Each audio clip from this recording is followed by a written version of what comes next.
সঞ্চয়পত্র বিক্রির প্রবণতা বেড়েছে। জাতীয় সঞ্চয়পত্র অধিদপ্তরের হিসাবে চলতি অর্থবছরের দ্বিতীয় প্রান্তিকে 25,695 কোটি টাকার সঞ্চয়পত্র ভেঙেছেন গ্রাহকেরা।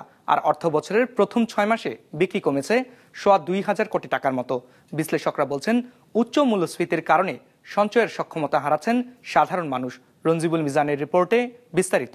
250-টিরও বেশি ডিজাইন অপশন নিয়ে ওয়ালটন স্মার্ট ফ্রিজ, বোঝে আপনার প্রয়োজন। জাকির হোসেন পেশায় বেসরকারি চাকরিজীবী। স্ত্রী আর সন্তান নিয়ে থাকেন রাজধানীর মালিবাগের ভাড়া বাসায়।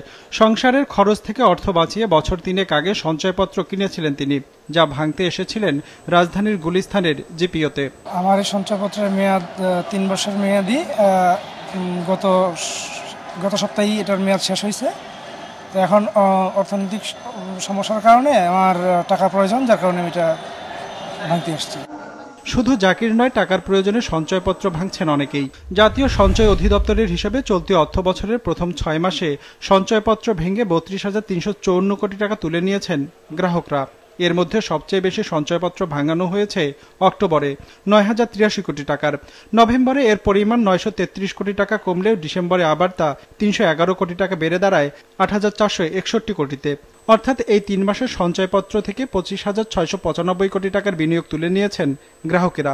বর্তমান পরিস্থিতিতে নিম্ন মধ্যবিত্ত বা মধ্যবিত্ত শ্রেণীর যারা জনগোষ্ঠী, তারা কিন্তু এই মূল্যস্ফীতি, সার্বিক যে পরিস্থিতি, এর কারণে কিন্তু তাদের ওই সঞ্চয় করার যে ক্ষমতা, এটা কিন্তু অনেকটাই নিঃশেষিত হয়েছে, তাই না? যার ফলে তারা কিন্তু এই সঞ্চয় করতে অতটা সক্ষম হচ্ছেন না। এটা একটা বড় কারণ। বরং অতীতে যে সঞ্চয় করেছিলেন সেটা কিন্তু অনেকেই ভাঙিয়ে এখনকার যে চাহিদা, তাদের বিভিন্ন সেই চাহিদাটা মেটানোর চেষ্টা করে। কমেছে সঞ্চয়পত্র বিক্রির পরিমাণও। তথ্য বলছে, চলতি অর্থবছরের প্রথম 3 মাসে ভাঙানোর প্রবণতা কম থাকায় ইতিবাচক ধারায় ছিল বিক্রির পরিমাণ। তবে এর উল্টো চিত্র ছিল পরের 3 মাসে।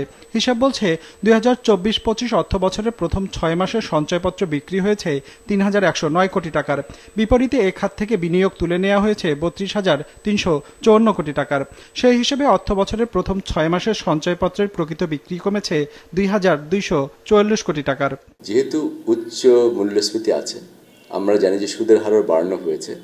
তারপরে যদি আমরা দুটোকে হিসাবের মধ্যে নিই, তাহলে দেখা যাবে যে সুদের হার থেকে মূল্যস্ফীতি বাদ দিলে আসলে সেরকম খুব বেশি হয়তো প্রফিটেবল না। এই কারণে অনেকে নিরুৎসাহিত বোধ করছেন আর কি পুনরায় এখানে বিনিয়োগ করার জন্য। এখন মানুষের তো যদি সামর্থ্য না থাকে, তাই না, এবং এই সঞ্চয়পত্রটা যদি তাদের সঞ্চয়ের চাহিদার সঙ্গে সঙ্গতিপূর্ণ না হয়, তাহলেই তো তারা সেটা আকৃষ্ট হবে না। এখন সঞ্চয় করার ক্ষমতাটা যেহেতু কমে গেছে, কাজেই স্বাভাবিকভাবেই তারা বিক্রি করছেন, কিন্তু নতুন করে কিনছেন না। যদিও সঞ্চয়পত্র আরও আকর্ষণীয় করে তুলতে গেল জানুয়ারিতে এর সুদের হার বাড়িয়েছে অন্তর্বর্তী সরকার। জাতীয় সঞ্চয় অধিদপ্তরের আওতায় পরিচালিত সঞ্চয় কর্মসূচির মুনাফার হার 12.25% থেকে বাড়িয়ে করা হয়েছে 12.55%। রঞ্জিবুল মিজান, বিজনেস রিপোর্ট, মাছরাঙা টেলিভিশন।